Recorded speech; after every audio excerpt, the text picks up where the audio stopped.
Shorts number 20 তিনটে math তোমরা বোর্ডে দেখতে পাচ্ছ, তিনটে ভিভিআই ক্লাস 11 এবং 10 এর যারা স্টুডেন্ট আছো 2025 সালে যারা এক্সাম দেবে তাদের জন্য ভিভিআই তিনটে ম্যাথ। নাম্বার 1 যেটা সেটা হচ্ছে এ হচ্ছে একটা ভেক্টর, যেটা ভেক্টর থেকে দেওয়া আছে দুটো ম্যাথ। এ হচ্ছে একটা ভেক্টর যার ভ্যালু হচ্ছে I cap plus √2 J cap plus K cap. এই ভেক্টর যদি এটা হয় তাহলে এক্স ওয়াই জেড অক্ষের সঙ্গে কত কোণে আছে, নাম্বার 1। নাম্বার 2 যেটা সেটা কি এ ক্রস বি সমান √3 এ ডট বি হলে এ এবং বি এর মধ্যবর্তী কোণ কত। 3 নম্বর কি কোশ্চেন না 2 কুলম্ব আধানের একক, আমরা জানি এসআই পদ্ধতিতে আধানের একক হচ্ছে কুলম্ব এবং সিজিএস পদ্ধতিতে আধানের একক হচ্ছে স্ট্যাট কুলম্ব।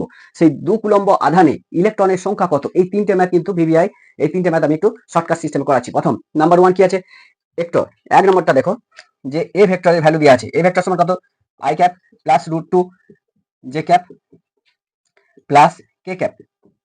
আমরা একটা ছোট্ট ফর্মুলা জানি, সেটা হচ্ছে মনে করো পি যদি একটা ভেক্টর হয় তাহলে পি ভেক্টরের মান মনে করো x i plus y j plus z k cap যদি হয় তাহলে পি ভেক্টরের ভ্যালু অর্থাৎ মড পি সমান কত হবে না √x² plus y² plus z²। সেই ফর্মুলাটাকে আমি কাজে লাগাচ্ছি এখানে।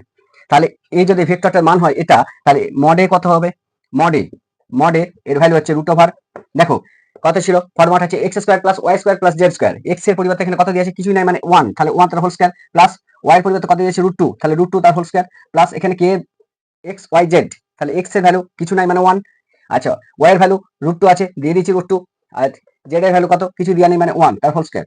এটা সমান কত না √4 সমান 2। তাহলে এই ভেক্টর যার মানটা পেলাম সেটা হচ্ছে 2। তাহলে এই ভেক্টরের মান যদি 2 হয় তাহলে আমরা জানি যে x অক্ষের সঙ্গে যে কোণটা করে সেটা হচ্ছে cos আলফা। যদি x অক্ষের সঙ্গে যদি cos আলফা অর্থাৎ x অক্ষের সঙ্গে যদি আলফা কোণ, y অক্ষের সঙ্গে যদি বিটা কোণ এবং z অক্ষের সঙ্গে যদি গামা কোণ করে থাকে, তাহলে x অক্ষের সঙ্গে যে কোণটা করেছে সেটা হচ্ছে আলফা যদি হয়, তাহলে cos আলফা এর ভ্যালুটা কত হবে না cos আলফা ভ্যালুটা হচ্ছে x/a। এ মানে কি মড এ, x/মড এ।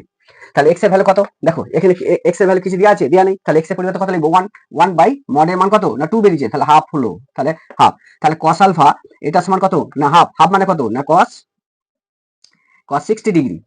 তাহলে আলফার ভ্যালু কত না, অর্থাৎ এই ভেক্টরটা কতক্ষণ করছে x অক্ষের সঙ্গে 60 ডিগ্রি, তাহলে x অক্ষের সঙ্গে কতক্ষণ করছে 60 ডিগ্রি, y অক্ষের সঙ্গে কতক্ষণ করছে সেটা একটু দেখবো। সেটা ধরি y অক্ষের সঙ্গে বিটা কোণ করে আছে, তাহলে cos বিটা এটা সমান কত না cos বিটা সমান কত না, আমি এখানে কি করেছিলাম x অক্ষের সঙ্গে কত কোণ করেছে ওই যে x/মড এ, y অক্ষের সঙ্গে কত কোণ করেছে তাহলে y/মড এ, y এর পরিবর্তে কত লিখবো √2, তাহলে √2 মড এর পরিবর্তে কত লিখবো মডের ভ্যালু আমি বের করেছি 2 বের করেছি মডের ভ্যালু, তাহলে 2 এটা সমান কত না 1/√2 এর ভ্যালু কত না 1/√2। এটাকে আমি লিখতে পারি যে তাহলে cos বিটা এটা সমান কত না cos হাফ 1/√2 কার না cos 45 ডিগ্রির মান, তাহলে বিটা সমান কত না 45 ডিগ্রি। ভালো করে দেখো বিটা সমান কত 45 ডিগ্রি, তাহলে y অক্ষের সঙ্গে যে কোণটা করছে সেটা হচ্ছে y অক্ষের সঙ্গে যে কোণ করছে সেটা হচ্ছে 45 ডিগ্রি। z অক্ষের সঙ্গে যে কোণটা করছে সেটা হচ্ছে গামা, তাহলে আমি লিখতে পারি যে cos গামা এটা সমান কত না z/মড এ। আচ্ছা দেখো z এর ভ্যালু কত দেওয়া আছে কিছু দেওয়া আছে, z এর ভ্যালু কিছু দেওয়া নেই অঙ্কটাই, কারণ এখানে z ছিল, তাহলে z এর ভ্যালু কিছু নাই মানে কত 1, এটা কত 2, তার মানে কত না cos গামা এটা সমান হাফ, তাহলে আমি লিখতে পারি যে cos গামা এটা সমান হাফের পরিবর্তে cos কত না 60 ডিগ্রি, কারণ cos 60 ডিগ্রির মান হচ্ছে হাফ, তাহলে গামা সমান কত না 60 ডিগ্রি। তাহলে x অক্ষের সঙ্গে ভেক্টরটা করেছে কত 60 ডিগ্রি, y অক্ষের সঙ্গে কত করেছে 45 ডিগ্রি, আর z অক্ষের সঙ্গে কত করবে এই z অক্ষের সঙ্গে যে কোণটা বেরোলো সেটাও কিন্তু ওই 60 ডিগ্রি ভ্যালু বেরোলো, তাহলে 60 ডিগ্রি। তাহলে যেটা বলা হচ্ছে এই ভেক্টরটা x y z অক্ষের সঙ্গে কত কোণ করেছে, x অক্ষের সঙ্গে কত না 60 ডিগ্রি মানে 60 ডিগ্রি কোণ করেছে, y অক্ষের সঙ্গে কত করেছে 45 ডিগ্রি, আর z অক্ষের সঙ্গে কত করেছে 60 ডিগ্রি। তাহলে আমাদের মূল ফর্মুলা যেটা সেটা হচ্ছে cos alpha cos beta cos gamma, এই তিনটে জিনিসকে আমি মানে x অক্ষের সঙ্গে ধরি আলফা কোণ করেছে বিটা, আর y অক্ষের সঙ্গে ধরি বিটা কোণ করেছে এবং z অক্ষের সঙ্গে ধরি গামা কোণ করেছে। আমরা ছোট একটা পি হচ্ছে একটা ভেক্টর, এই পি ভেক্টরের ভ্যালুটা যদি হয় x i cap plus y j cap plus z k cap, তাহলে মড পি সমান কত না √x² plus y² plus z²। সেই ফর্মুলা এখানে আমি কাজে লাগাচ্ছি। দেখো এখানে কি আছে না x এর পরিবর্তে কত আছে কিছুই নাই মানে x এর ভ্যালু 1, আর y এর পরিবর্তে কত দেওয়া আছে না y এর পরিবর্তে √2 দেওয়া আছে, তাহলে √2, আর z এর পরিবর্তে কত কিছু নাই মানে 1, তাহলে নাম্বার 1 এক নম্বরের অঙ্কটা আমি কমপ্লিট করলাম। তাহলে এক্স অক্ষের সঙ্গে 60 ডিগ্রি, ওয়াই অক্ষের সঙ্গে 45 ডিগ্রি, জেড অক্ষের সঙ্গে 60 ডিগ্রি। দেখো 2 নম্বর অঙ্কটা কি বলছে? 2 নম্বর অঙ্ক যেটা বলছে সেটা হচ্ছে a ক্রস b সমান √3 a ডট b যদি হয় তাহলে a আর b এর মধ্যবর্তী কোণ কত? আমরা একটা ছোট জিনিস জানি, এই ফর্মুলাটাকে একটু লিখো আগে। তাহলে এই ফর্মুলাটাকে লিখলে কি হবে না a cross b vector a vector b। আচ্ছা একটা জিনিস দেখো যে ভেক্টরকে আমরা কি দিয়ে ডিনোট করি? ভেক্টর এটা, তাই তো? এটা হচ্ছে ভেক্টরের মানটা, আর এই যে উপরে একটা অ্যারো চিহ্ন থাকে, এই অ্যারো চিহ্নটাকে হচ্ছে ভেক্টরের ডাইরেকশন বা অভিমুখ। ভেক্টর রাশি কাকে বলে তোমার জানা আছে আশা করি, যে সমস্ত রাশির মান আছে এবং অভিমুখ আছে দুটোই থাকে তাদের হচ্ছে ভেক্টর রাশি বা ভেক্টর কোয়ান্টিটি। আর যে সমস্ত রাশি শুধু মানটা আছে কিন্তু কোনো ডাইরেকশন নেই তাদের হচ্ছে স্কেলার রাশি। তাহলে এই যে অঙ্কটাই, এই অঙ্কটা a ক্রস b এর ভ্যালু কত? না a ক্রস b সমান √3 a dot b। √3 a dot b, a cross b এর মান আমরা জানি, a ক্রস b সমান কত? না ab sin থিটা সমান √3 a ডট b এর মান কত? না a ডট b সমান ab cos থিটা। দেখো তোমরা পড়েছো আগে যে a ক্রস b এটা সমান ab sin থিটা, এই ফর্মুলাটাকে কাজে লাগালাম। আর a ডট b এটা সমান ab cos থিটা। তাহলে a ক্রস b যেখানে আছে তার পরিবর্তে লিখছে ab sin থিটা, আর a ডট b যেখানে আছে তার পরিবর্তে কি লিখলাম? না ab cos থিটা। √3 এমন ছিল √3 লিখেছি। তাহলে ab sin থিটা বাই নিমিত্ত মানলাম ab cos থিটা এটা সমান √3 লিখতে পারি। ab ab কেটে গেল দেখো, তাহলে sin theta by cos theta সমান কত? না tan থিটা। tan থিটা সমান কত? tan থিটা এটা সমান √3। তাহলে tan থিটা সমান কত গেল? না tan থিটার মানটা হচ্ছে √3 বেরিয়েছে।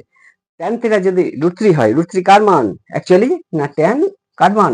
tan থিটা সমান tan কত ডিগ্রি মান √3? না tan 60 ডিগ্রি, 60 ডিগ্রি মান। তাহলে থিটা সমান কত? থিটা সমান 60 ডিগ্রি। তাহলে a আর b এর মধ্যবর্তী কোণ কত? না যদি থিটা হয় সেই থিটার ভ্যালু কত পেলাম? 60 ডিগ্রি। তাহলে যেটা করলাম এই ম্যাথের যেটা সিস্টেম সেটা হচ্ছে এই ধরনের ম্যাথ কিন্তু বিরাট পড়ে, ইম্পর্টেন্ট একটা ক্লাস 11 এর জন্য, যে a ক্রস b সমান √3 a ডট b যদি হয় তাহলে a b এর মধ্যবর্তী কোণ কত? এক নম্বর যেটা সেটা হচ্ছে a ক্রস b এর মান আমরা জানি যে ক্রস প্রোডাক্ট আমরা কি শিখেছি, a ক্রস b সমান কত? ab sin theta. আবার a ডট b সমান কত? ab sin theta, ab cos theta. তাহলে a ক্রস b সমান ab sin থিটা আর a ডট b সমান ab cos থিটা। শুধু a ডট b এর পরিবর্তে এটা লিখলাম, a ক্রস b এর পরিবর্তে এটা লিখলাম, জাস্ট উপর নিচে করলাম, অর্থাৎ sin থিটার নিচে আমি cos থিটা লিখলাম tan আনার জন্য।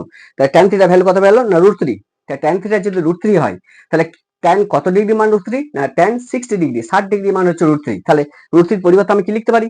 tan 60 degree. তাহলে tan থিটা সমান tan 60 ডিগ্রি হলে থিটা সমান কত? দেখো tan tan কেটে গেল, থিটা সমান 60 ডিগ্রি। তাহলে এই দুটোর মধ্যবর্তী কোণ হচ্ছে 60 ডিগ্রি। এটা রিপোজ করলাম। নাম্বার 3 নম্বরের কোশ্চেনে যাচ্ছে। দেখো 3 নম্বরে যেটা বলছে সেটা কি বলছে, মানে 2 কুলম্ব আধানে কতগুলো ইলেকট্রন আছে, নাম্বার অফ ইলেকট্রন কত? 2 কুলম্ব আধানে, 2 কুলম্ব আধানে নাম্বার অফ ইলেকট্রন, এটা হচ্ছে চাইছে। আমরা ধরি 2 কুলম্ব আধানে ইলেকট্রন যতগুলো আছে সেই সংখ্যাটাকে যদি আমরা n ধরি তাহলে একটা ছোট ফর্মুলা আছে যে ইলেকট্রনের সংখ্যা যদি n হয় সেই ইলেকট্রনের সংখ্যার সঙ্গে আধান এবং তার চার্জের সম্পর্কটা কেমন? না এটা সমান কত? q by e।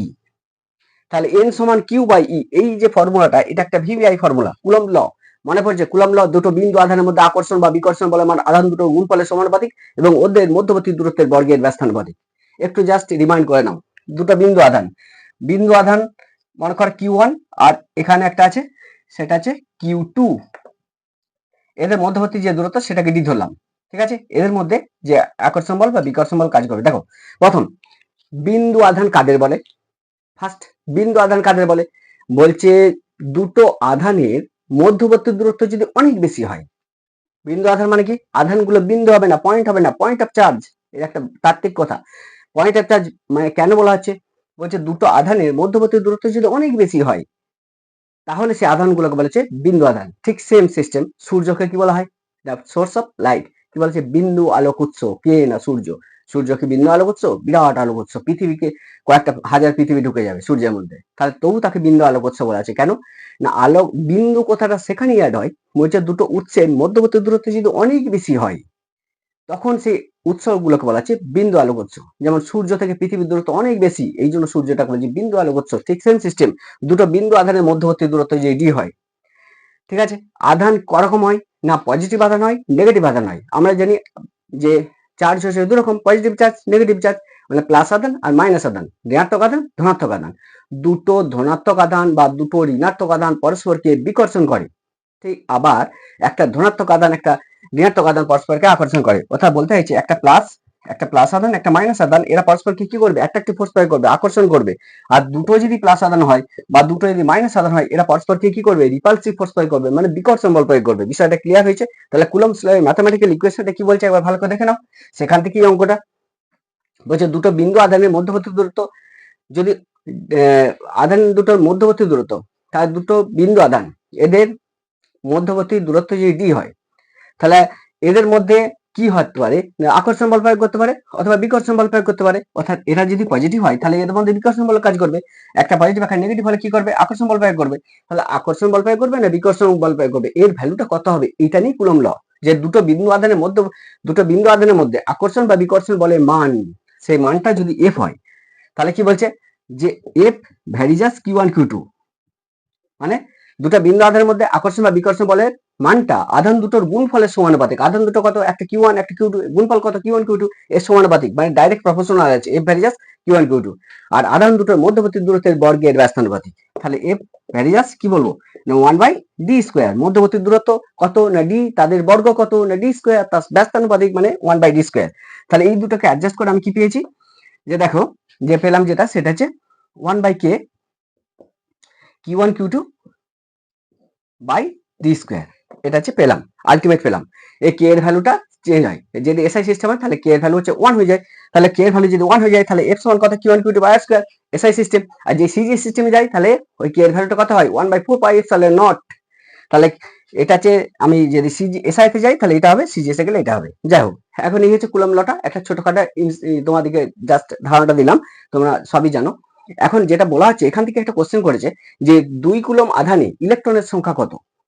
ঠিক আছে, তাহলে ইলেকট্রনের সংখ্যা এবং আধান এই ধরনের যদি ম্যাথ দেওয়া থাকে তাহলে একটাই ফর্মুলা, যে ধরি ইলেকট্রন সংখ্যা আছে এনটা, কটা ইলেকট্রন আছে না নাম্বার, এনটা ইলেকট্রন আছে। তাহলে এনটা যদি ইলেকট্রন থাকে তাহলে এন সমান কত কিউ বাই ই, যেখানে কিউটা কি বলছে, কিউটা হচ্ছে মোট আধান, যার টোটাল চার্জ কিউটা।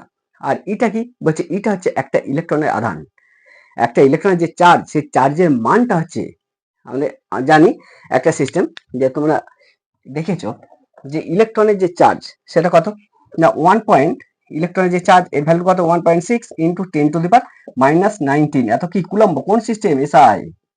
সিজিএস এ যদি যাই তাহলে কত হবে, সিজিএস হলে 1.6 এখানে 3 দিয়ে গুণ করবো মানে 4.8 ইন্টু 10⁻⁻⁹ ইএসইউ, মানে stat coulomb, actually stat coulomb. তাহলে স্ট্যাট কুলম্ব এটা কোন সিস্টেম না সিজিএস সিস্টেম। তাহলে সিজিএস পদ্ধতিতে আমাদের ইলেকট্রনের যে চার্জটা, সেই চার্জের মানটা কত সিজিএস সিস্টেমে না, সিজিএস হচ্ছে 4.8 ইন্টু 10⁻⁹ এত স্ট্যাট কুলম্ব।